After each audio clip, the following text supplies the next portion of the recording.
Dara iniwan mag-isa si Bea at sumama itong namasyal.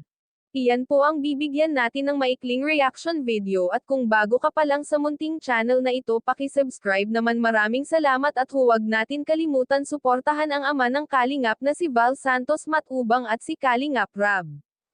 Sinundo nga ng Kalingap Angel si Dara para mamasyal sila sa mall.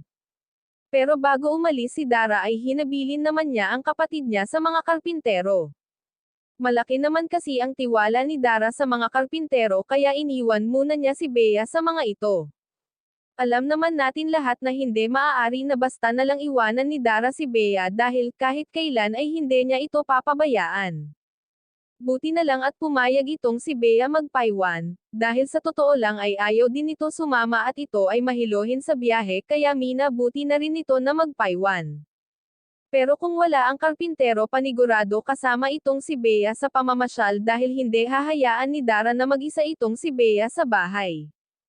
Kung sa bagay minsan lang naman si Dara makapamasyal na kasama ang mga Kalingap Angels dahil sa kanyang edad ay dapat na namasyal lang ito.